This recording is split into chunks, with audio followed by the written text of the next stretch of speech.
Thanks for joining us. The time is now 7 a.m. I'm Phoebe Murray. You are watching 15 News Plus, streaming live on Roku, Apple TV, Fire TV, or our free WMTV 15 News app.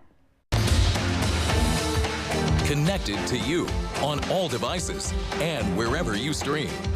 This is WMTV 15 News Plus.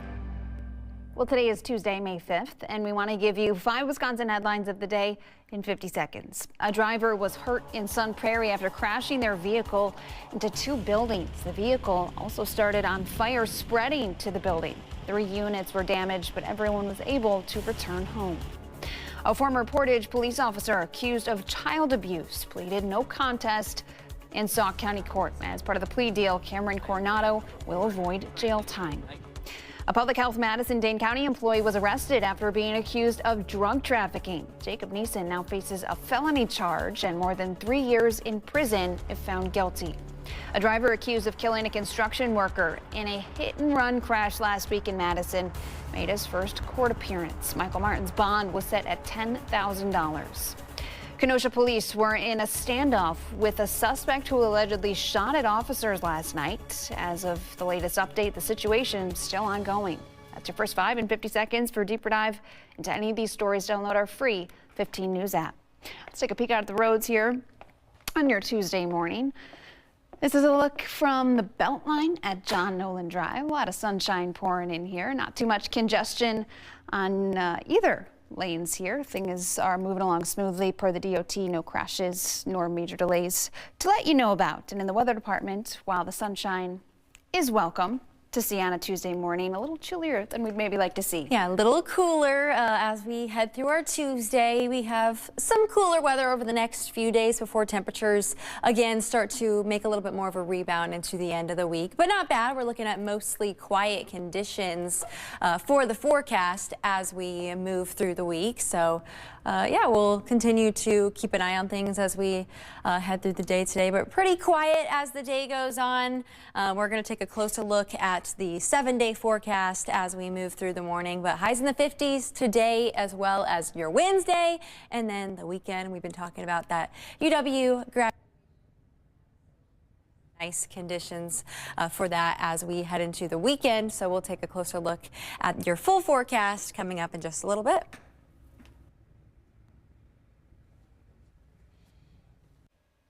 Delaney, thank you. Across the country, more people are supporting raw milk. While the sale of unpasteurized milk is still illegal in Wisconsin, more than 3 dozen bills supporting raw milk have been introduced in states around the nation, according to the Associated Press. WMTV's Ashley Wheel heard from UW food experts on the risks involved.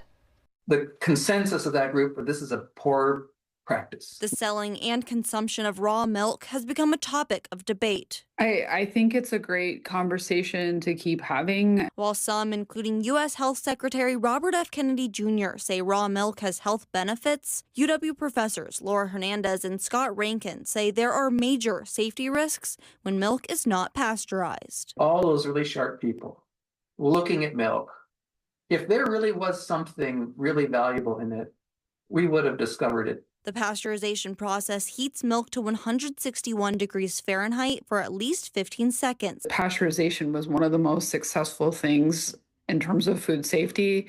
They say Wisconsin dairy farms do a great job at following strict regulations to keep things clean.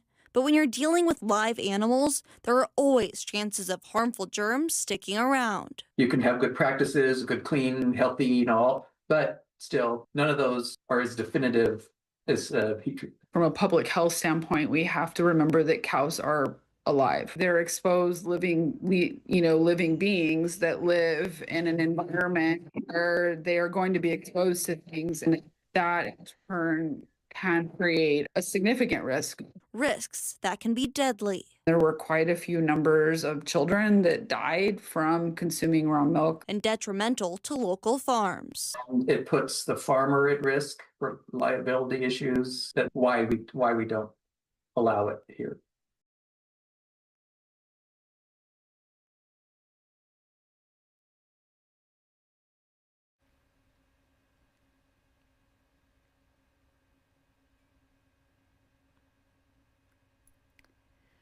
Ashley, thank you. And the FDA and U.S. Centers for Disease Control and Prevention also warn against the consumption of raw milk, citing cases of serious illness such as Listeria, Salmonella, and E. coli.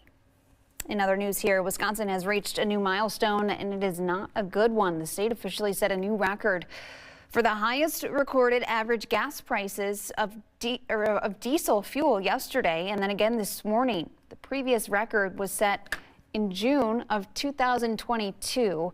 That was when the average price of diesel was at $5.22. Yesterday, the average price spiked at $5.66. Records were also set in many communities across Wisconsin, including in Madison, Appleton, and Green Bay. Gas prices in our area this morning, according to AAA, reflect the state average for a gallon of diesel is now even higher, sitting at $5.71, another record-setting price. Madison's average sitting at $5.74. And when it comes to regular gas, prices are still soaring. Wisconsin's average sits at $4.40 this Tuesday morning, with Madison coming in even higher at $4.47 per gallon. And the high gas prices are the result of the rising cost of oil. Those increases are now trickling down to auto service shops and possibly your next oil change.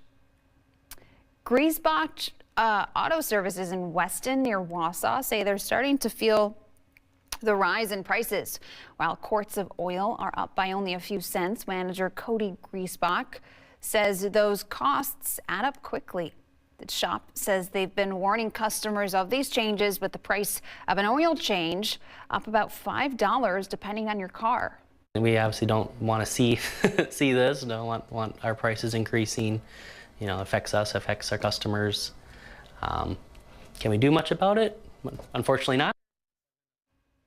Some other service shops around the state say they're also feeling the cost increases, but are holding off on raising prices for now. Griesbach adds that they're used to the changes in pricing, but hopes they find a stopping point soon. Well, from the Met Gala steps to our own Madison Museum of Contemporary Art, you are invited to celebrate art with a new event this weekend. Our Ellie Pomerleau is joining us live from the museum with more on the return of this gallery night. Good morning, Ellie.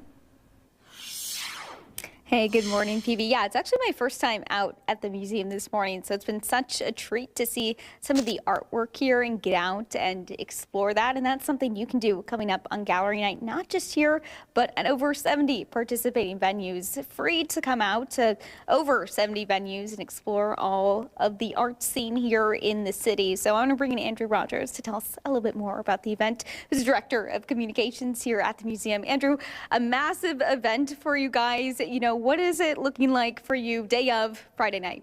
It's going to be great. There's going to be, like you said, over 70 venues, not just in Madison, but also some of the surrounding communities. We've got Mount Horeb to Monona, all the way down to like Verona, as well as Fitchburg. So it's just going to be a lot of busy folks running around taking a look at some artwork. Yeah, tell me about some of the different artwork you can see. I mean, it goes as far as live music in some spots.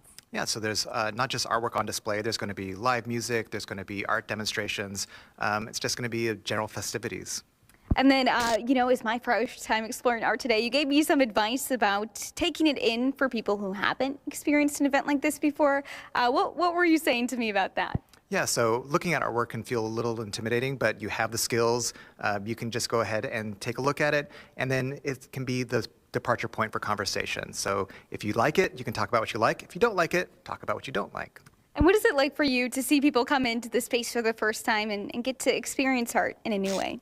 Yeah, so the goal of the museum is to share artwork with people and sort of spark conversation that way. And so this is a great opportunity to just sort of maybe your first baby steps into the museum. So come on in.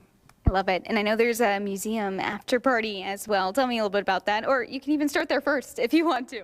You can spend the whole day at the party. So 5 to 10 p.m. we have the Muse at Amoka Gallery Night after party upstairs in our rooftop lounge. So get a 360 view of the city, have a specialty cocktail, and we actually have a DJ that's spinning a curated set of music. Very cool. Well, thanks so much for joining us, giving us a tour of the museum as well this morning. If you are interested in coming out, you want to see that full list of venues, just visit WMTV15news.com. For now, reporting live in Madison, Ellie Pomerleau for 15 News. I love it. Very fun. Ellie, thank you so much for that report. And hey, as Teacher Appreciation Week continues, we are announcing our second WMTV Crystal Apple Award. Lee Mills brings us the story of a teacher who isn't just data-driven, she's driven to help others. Miss Emily Bain is a math teacher at Wisconsin Dells High School. She teaches geometry, pre-calc, and AP calculus. And while she's known for her dedication to helping her math students succeed, she's better known school-wide for her role as advisor of the school's Key Club, a community service-oriented after-school club. She says it's so important to teach her students to value volunteerism and find ways to lend a helping hand. I think that there can be a lot of negativity in the world at times, a lot of hatred, a lot of misunderstanding of other cultures, other people. And so when you become a volunteer, when you get out in your community and you start working with people, you see a different perspective that you may not have grown up with.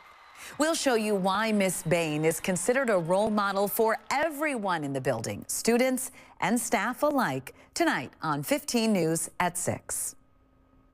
Lee, thank you. And we're also excited to announce a special live stream only event Wednesday at 2 p.m. You'll get to see the moments when Lee surprised our 5 Crystal Apple winners and then get their reactions as they join Lee live in the studio for a Q&A. So be sure to watch the live stream tomorrow at 2 p.m. on WMTV15news.com or wherever you stream. Next up here on 15 News Plus, we are getting new video from the scene in Sun Prairie after a vehicle crashes into 2 homes. We'll share more on what officials are saying coming up.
Right, it is now 7:13. We're taking a look at your forecast for your Tuesday. Some cooler temperatures arriving behind a cold front that swept through yesterday.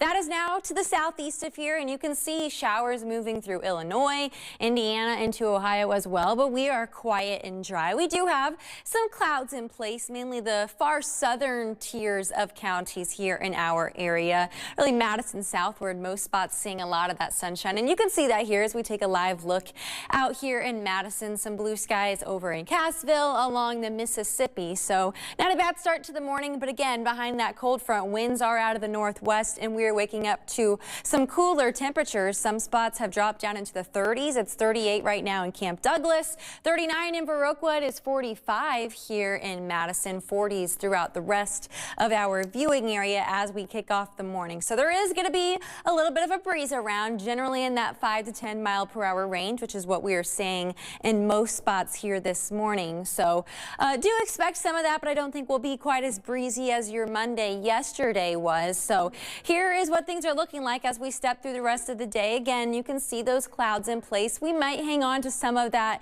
for areas, especially southeast of Madison as we head through the first part of the day. This is 12 o'clock, your lunch hour. Quiet conditions continue. Mostly sunny skies throughout most of the area. Partly cloudy again further south and east, and a few more scattered clouds filling in as we head into the afternoon and into the evening. But we will keep the forecast dry. We have another chilly night on tap. Lows will drop down into the 30s. So as you're waking up Wednesday morning, a first alert, it will be a chilly one. This is 9 o'clock. You can see lots of sunshine. We will see those clouds on the increase, I think, as the day goes on. But again, pretty quiet conditions with minimal rain chances here over the next few days. This is 6 o'clock Wednesday evening. I think we do get into the chance for a few showers as we head into the day on your Thursday, but pretty minimal chances after just a few isolated showers and thunderstorms that we saw popping up into the evening yesterday. So lots of sunshine today, 57 for the high, so about 10 degrees below average for highs throughout the area today. Lows dropping into the 30s tonight as well as Wednesday night, so we may see some areas of frost as you're waking up here over the next couple of mornings. But then the good news is temperatures will start to rebound. We're back into the 60s as we head Thursday into Friday. 72 Saturday with some sunshine, so a nice weekend for that UW Madison's graduation that we have headed our way. And then a cold front will sweep through, dropping temperatures back down into the 60s as we head into your Sunday. Delaney, thank you. And before you go, we do want to give you some of the top stories that we're following today in Madison. A driver is recovering this morning after crashing into 2 homes in Sun Prairie. Officials say that crash damaged homes and also sparked a fire. So take a look at this new video just into our newsroom here this morning. Sun Prairie fire crews say they were called to Hickory Hills Drive last night and found a vehicle on fire. That fire then spread to one of the other buildings. Firefighters say the driver was able to get out of the car but was hurt in this crash. We're working to learn more about their condition today. Crews were able to put out the flames and then inspected the buildings to make sure they were structurally sound. People were evacuated from their homes with 3 units damaged, but everyone was able to return late last night. A former Portage police officer pleaded no contest to a child abuse charge, according to online court records. Cameron Coronado was in Sauk County Court yesterday. He is charged with a felony count of child abuse intentionally causing harm. As part of the plea deal, a judge approved a deferred judgment agreement for 2 years, meaning Coronado will avoid jail time. A misdemeanor charge was also dismissed. The charge will not result in a formal conviction if he follows all guidelines. The Portage Police Department said when he was arrested in August that he no longer works for the department. We now know the name of a construction worker who was killed in a hit-and-run crash in Madison last week. The driver accused in that crash is also expected to be back in court next week.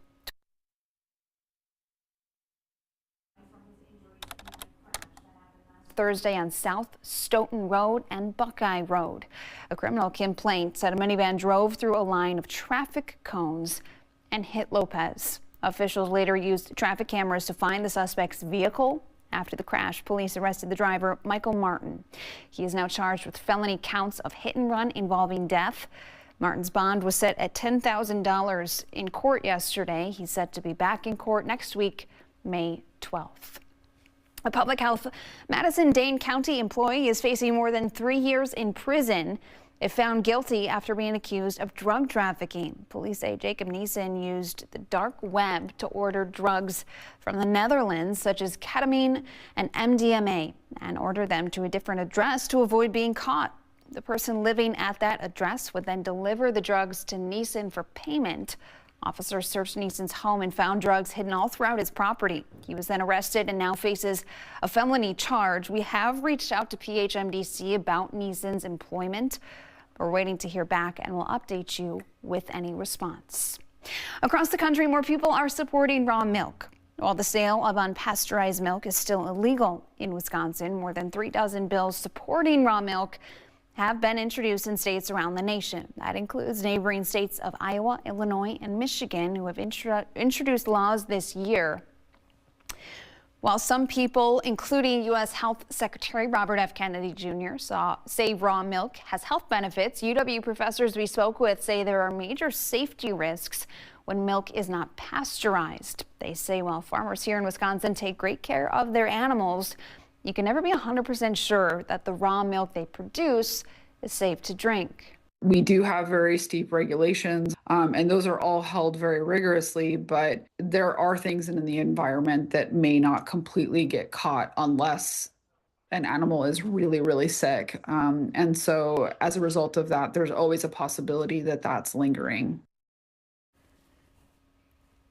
She goes on to say that the risks of raw milk can be deadly if the consumer catches a disease spread through that milk. That can also then hurt the local farm if they're liable for distributing the milk. And those are the top stories from the capital city on this Tuesday morning. Tune into Wisconsin 360, a daily live stream at 9 a.m. wherever you stream. One last peek out at the roads here. Time right now is 7:20 on this Tuesday morning. Things still moving along smoothly here. No crashes to let you know about. We'll see you back here at 9. Otherwise, tomorrow at 7 a.m. Add WMTV 15 News to your Roku, Amazon Fire, Apple TV, or Google TV today and never miss a moment of 15 News Plus.